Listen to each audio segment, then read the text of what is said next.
सादर जय श्री कृष्ण मित्रों, आप सभी का बहुत बहुत स्वागत है आपके अपने ही चैनल एस्ट्रो गुरुजी में। मित्रों, यदि आपने अभी तक हमारे चैनल को सब्सक्राइब यदि नहीं किया हो तो अभी सब्सक्राइब कर लें और बेल आइकन को अवश्य दबाएं, जिससे हमारे अगले आने वाले नए वीडियो की नोटिफिकेशन सबसे पहले आपके पास पहुंचे। आप नित्य नई नई ज्ञानवर्धक जानकारियां व नित्य का राशिफल हमारे चैनल से प्राप्त करते रहें। तो मित्रों, आज आपको हम बताने जा रहे हैं महान पुण्यों को देने वाली और धर्म अर्थ काम मोक्ष फल को देने वाली और पितरों को भी मोक्ष देने वाली इंदिरा एकादशी की व्रत कथा, पूजा विधि, इसका शुभ मुहूर्त। तो जो भी स्त्री पुरुष श्रद्धा के साथ इस व्रत को धारण करते हैं, श्रद्धा पूर्वक इसकी व्रत कथा को श्रवण करते हैं, उन पर भगवान विष्णु जी की विशेष कृपा होती है।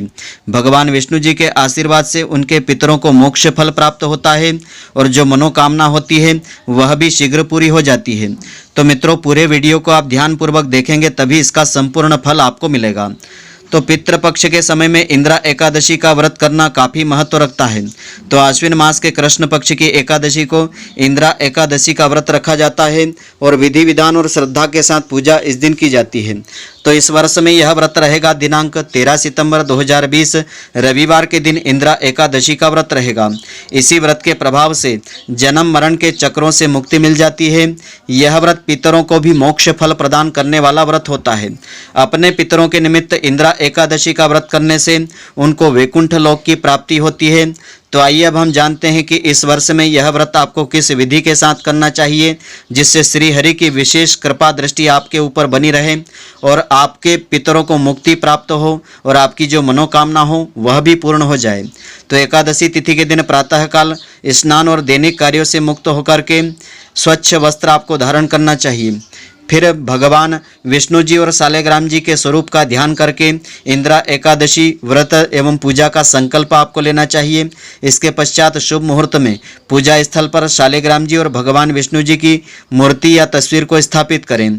अब गंगाजल, रोली, चंदन, अक्षत, धूप, दीप, नैवेद्य, मिठाई, श्रीफल, तुलसी पत्र के द्वारा उनकी श्रद्धापूर्वक पूजन करें और इस दिन विशेष करके विष्णु जी के सतनाम स्तोत्र का पाठ करें या विष्णु सहस्त्र नाम का पाठ करें तो अनंत गुणा फलों की प्राप्ति होगी। तो व्रत उपवास का विशेष महत्व धर्म ग्रंथों में इस प्रकार से बताया है कि भगवान विष्णु जी की कृपा और पुण्यों को संचय करने के लिए एकादशी का व्रत किया जाता है। व्रत और उपवास में अंतर होता है। किसी भी व्रत में प्रचलित परंपरा के अनुसार सागार फलाहार लिया जाता है, परंतु उपवास अधिकतर निराहार रह करके किया जाता है तो अनंत गुणा फलों की प्राप्ति होती है। तो त्रिस्पर्शा और पक्षवर्धिनी एकादशी बहुत ही महत्वपूर्ण और फलों को देने वाली होती है। इसी प्रकार यदि दसवीं तिथि को दिन में या रात में एकादशी आरंभ हो जाए तो द्वादशी युक्त एकादशी का व्रत करना उत्तम होता है। तो भगवान महादेव जी ने पक्षवर्धिनी एकादशी का महत्व श्री नारद जी को सुनाया था। यदि अमावस्या अथवा पूर्णिमा को 8 दंड की एकादशी रहे और दिन रात अविकल रूप से रहे और दूसरे दिन प्रतिपदा में कुछ अंश इसके चले जाए तो उस पक्ष की एकादशी पक्षवर्धिनी एकादशी मानी जाती है। इस एकादशी का व्रत अधिक पुण्यदायिनी और फलों को देने वाला माना गया है। तो जो भक्त जो है श्रद्धालु स्त्री पुरुष पक्षवर्धिनी एकादशी का महात्मा सुनते हैं अथवा पढ़ते हैं, वे उस पुण्य के भागी हो जाते हैं। इस पक्षवर्धिनी एकादशी के समान ही त्रिस्पर्शा एकादशी के व्रत का वर्णन किया गया है। यदि किसी एक तिथि के दिन एकादशी और द्वादशी तिथि भी हो तथा रात्रि के अंतिम प्रहर में त्रयोदशी तिथि आरंभ हो जाए तो ऐसी एकादशी त्रिस्पर्शा एकादशी कहलाती है। इसका व्रत करने से अनंत गुणा फलों की प्राप्ति होती है। तो शास्त्रकारों ने व्रत का स्तर अलग अलग प्रकार से बताया है। आप अपनी श्रद्धा और भक्ति के अनुसार जो भी संभव हो आप कर सकते हैं। तो पहला तो बताया है निर्जल व्रत, दूसरा उपवास व्रत, तीसरा केवल एक बार अन्न रहित दुग्ध आदि पेय पदार्थ ग्रहण करके व्रत करना और अगला व्रत बताया है नक्त व्रत, दिन भर उपवास रख करके रात्रि में इसमें फलाहार लिया जाता है। और अगला बताया है एक भुक्त व्रत, किसी भी समय एक बार फलाहार करना। और अशक्त, वृद्ध, बालक और रोगी जो भी हो जो व्रत नहीं कर सके यथासंभव एकादशी के दिन अन्न का परित्याग तो आपको कर ही देना चाहिए। तो वर्तमान समय में सांसारिक मनुष्य की स्वाभाविक प्रवृत्ति भोग विलास और आनंदपूर्ण जीवन की ओर ज़्यादा रहती है। अतः इस मनोवृत्ति को सीमित करते हुए सत्कर्म में, ईश्वर की आराधना में नियमित आपको संलग्न रहना भी व्रतों का ध्येय हो जाता है। अपनी लगन, परिश्रम और ईमानदारी से दैनिक कार्यों को धर्म और कर्तव्य परायणता से करते रहना चाहिए। मन, वचन और कर्म से भगवान को साक्षी मान करके अच्छे व शुभ कर्म ही करना चाहिए। एकादशी के धार्मिक व्रतों के उद्देश्य में यह अंतर्निहित है। इसी से एकादशी का पूर्ण फल मिलता है और इसी से सामाजिक मान सम्मान, प्रसिद्धि, यश और संपन्नता में वृद्धि होती है। तो एकादशी का पूर्ण विधान इस प्रकार से है। एकादशी को प्रातःकाल पवित्रता के लिए स्नान किया जाता है। फिर संकल्प की विधि के अनुसार आपको काम करना चाहिए। जिस प्रकार से आप संकल्प लें उसी प्रकार से कार्य करें। दोपहर को संकल्प के अनुसार स्नान करने से पहले बदन पर मिट्टी का लेप इसमें करना चाहिए और इस प्रकार से प्रार्थना करना चाहिए मिट्टी से कि हे वसुंधरे, तुम्हारे ऊपर अश्व और रथ, वाहन आदि चला करते हैं। भगवान विष्णु जी ने भी वामन अवतार धारण करके तुम्हें अपने पैरों से नापा था। तो हे मृत्तिके, मैंने पूर्व काल में जो भी पाप कर्म किए हैं या जाने अनजाने में इस समय मुझसे जो पाप हो गए हैं उन्हें दूर करने की आप कृपा करें। इस प्रकार से बदन पर मिट्टी लगा करके उसके पश्चात स्नान करने से शरीर की और मन की शुद्धि हो जाती है। तो शास्त्रों के अनुसार दशमी की शाम से द्वादशी को दोपहर तक निराहार रहने और एकादशी की रात्रि को जागरण करने पर ही सभी एकादशियों के व्रत का पूरा पूरा फल मिलता है। जो एकादशी को निराहार रहते हैं परंतु रात्रि भर जागरण नहीं करते हैं उनको व्रत का आधा फल प्राप्त होता है। जो व्यक्ति एकादशी को एक समय फलाहार करते हैं और रात्रि भर जागरण नहीं करते हैं उनको मात्र 1/4 फल प्राप्त होता है, जबकि एकादशी के दिन अन्न खाना पाप बताया है। व्रत रखने वाले स्त्री पुरुष को स्नान करने के पश्चात धूप दीप नैवेद्य के साथ श्रीहरि की पूजा करके रात्रि को दीपदान करना चाहिए। यह सब कर्म जो है क्रोध, लोभ, मोह आदि का त्याग करके सत्कर्म की भावना से आपको करना चाहिए।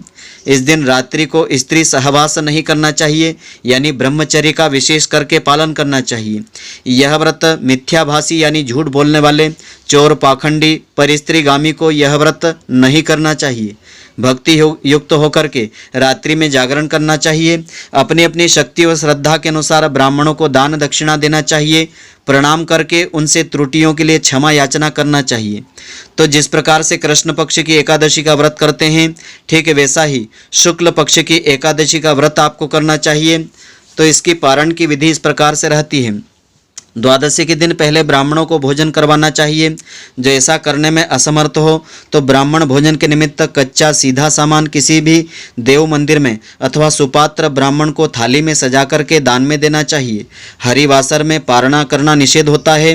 तो एकादशी के व्रत करने वाले मनुष्य यदि सभी नियमों का पालन कर सकें तो वह व्रत उन्हें पूर्ण फलदायी सिद्ध होगा। तो पारण का मुहूर्त इस दिन इस प्रकार से रहेगा। दिनांक 14 सितंबर 2020 सोमवार के दिन प्रातःकाल 6:38 से तो प्रातःकाल 8:38 के मध्य का जो समय रहेगा, इस समय अवधि में आपको इस व्रत का पारण कर लेना चाहिए। तो अब इसकी पुण्यदायिनी व्रत कथा इस प्रकार से है। इस व्रत कथा को इस दिन श्रद्धापूर्वक जो भी स्त्री पुरुष श्रवण करेंगे उन्हें इस व्रत का संपूर्ण फल मिलेगा और पितरों को मोक्ष फल की प्राप्ति होगी। जाने अनजाने में किए हुए पाप कर्म सब नष्ट हो जाएंगे। तो कथा इस प्रकार से है। धर्मराज युधिष्ठिर ने विनय पूर्वक पूछा कि हे भगवान, सांसारिक जीवन में मनुष्य को पाप कर्म से हमेशा ही बचना चाहिए। हे युधिष्ठिर, इंदिरा एकादशी सभी पापों को नष्ट करने वाली तथा पितरों को अधोगति से मुक्ति दिलाने वाली है। तो प्राचीन समय की बात है कि सतयुग में महिष्मति नामक नगर में एक प्रतापी राजा इंद्रसेन राज्य करता था। वह प्रजा का उत्तम प्रकार से पालन किया करता था। राजा का यश सभी ओर फैल चुका था। राजा पुत्र पौत्र और धन धान्य से संपन्न था। वह भगवान विष्णु जी का अनन्य भक्त था। विष्णु की भक्ति में तत्पर होकर के गोविंद के मोक्षदायक नामों का जाप करते हुए समय व्यतीत किया करता था और विधि पूर्वक आध्यात्म तत्व के चिंतन में लगा रहता था। तो एक दिन जब राजा अपनी सभा में बैठा था तो आकाश मार्ग से महर्षि नारद जी पधारे। राजा और सभासद नारद जी को देख करके हाथ जोड़ करके खड़े हो गए। विधि पूर्वक उच्च आसन उनको दे करके उनको अर्घ्य दिया गया तथा उनकी पूजा की। तब आसन पर बैठ करके मुनि ने राजा से पूछा कि हे राजन, आपके राज्य के सातों अंग कुशल पूर्वक तो हैं, तुम्हारी बुद्धि में धर्म में लगी रहती है, तुम्हारा मन जो है विष्णु भगवान की भक्ति में तो लगा रहता है। देवर्षि नारद जी की ऐसी बातें सुनकर के राजा ने कहा कि हे महर्षि, आपकी कृपा से मेरे राज्य में सब कुछ कुशल मंगल है तथा मेरे यहाँ यज्ञ आदि पुण्य कर्म होते हैं। तो हे देव, अब आपकी आगे क्या आज्ञा है? आप कृपया अपने आने का कारण बताने की कृपा करें। तब नारद ऋषि ने कहा कि राजन, आप मेरे वचनों को ध्यानपूर्वक सुनो। मेरी बात आश्चर्य में तुमको डालने वाली है कि मैं ब्रह्मलोक से यमलोक को गया था। उसी यमराज की नगरी में मैंने महान ज्ञानी, ध्यानी और धर्मात्मा तुम्हारे पिता को यमराज की सभा में बैठा हुआ देखा। मेरा मन अति दुखित हो गया। मैंने यमपुरी में तुम्हारे पिता के आने का कारण पूछा। मुझे बताया गया कि एकादशी का व्रत भंग होने के कारण तुम्हारे पिता यमलोक को चले गए हैं। तभी तुम्हारे पिता ने एक संदेशा दिया। वह इस प्रकार से है, तुमको मैं बताता हूँ। तुम्हारे पिता ने कहा है कि पूर्व जन्म में व्रत विघ्न यानी भंग हो जाने के कारण वे यमराज की पुरी में रह रहे हैं। तो हे मुनि श्रेष्ठ, यदि राजा इंद्रसेन आश्विन मास के कृष्ण पक्ष की इंद्रा एकादशी का व्रत मेरे निमित्त करके उसके फल को मुझे अर्पण कर देवें तो मुझे स्वर्ग लोक की प्राप्ति हो सकेगी। राजा इंद्रसेन ने व्रत का विधान पूछा। इस पर नारद जी ने बताया कि आश्विन मास के कृष्ण पक्ष की 10वीं तिथि के दिन प्रातःकाल ब्रह्म मुहूर्त में उठ करके स्नान आदि से निवृत्त होकर के श्रद्धा पूर्वक पितरों का श्राद्ध करना चाहिए। केवल एक समय भोजन ग्रहण करना चाहिए तथा रात्रि में भूमि पर शयन करना चाहिए। एकादशी के दिन प्रातःकाल स्नान करें, फिर व्रत के नियमों को श्रद्धा भक्ति से ग्रहण करें। इसके बाद संकल्प करें कि आज तप निष्ठा के साथ खान पान का त्याग करके निराहार रह करके एकादशी का व्रत करूंगा। तो हे पुंडरीकाक्ष, मेरे संकल्प की आप रक्षा करें। इस प्रकार नियम पूर्वक शालिग्राम भगवान की मूर्ति स्थापित करके उनके आगे विधि पूर्वक श्रद्धा व सत्कार से योग्य ब्राह्मणों को भोजन फलाहार आदि करवा करके दान दक्षिणा आदि देवें। पितरों के श्राद्ध में पितरों को दिए हुए अन्नमय पिंड को गाय को खिला देवें। फिर धूप दीप नैवेद्य गंध पुष्प अक्षत आदि से भगवान ऋषिकेश का श्रद्धा पूर्वक पूजन करें। रात्रि में उनके समीप दीपक जलाएं और जागरण करें। भजन कीर्तन आदि में समय व्यतीत करें। इसके पश्चात द्वादशी के दिन प्रातःकाल होने पर भगवान विष्णु जी का श्रद्धा पूर्वक पूजन करें, ब्राह्मणों को भोजन करावें। तो हे राजन, यह सब इंद्रा एकादशी के व्रत की विधि है। तो नारद जी ने कहा कि हे राजन, इस विधि से तुम इस एकादशी का व्रत करो। जब पिता को मिलने हेतु इस व्रत का पुण्य श्रद्धा भक्ति से पिता को अर्पित करने की तुम प्रार्थना करोगे तो तुम्हारे पिता स्वर्ग लोक को पुनः चले जाएंगे। तो यह सब बता करके नारद जी वहीं अंतर ध्यान हो गए।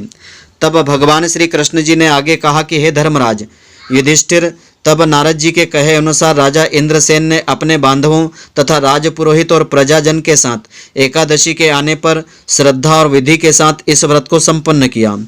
अपने भाई बंधुओं सहित व्रत करने से भगवान विष्णु जी अति प्रसन्न हो गए। आकाश से पुष्पों की बारिश हुई।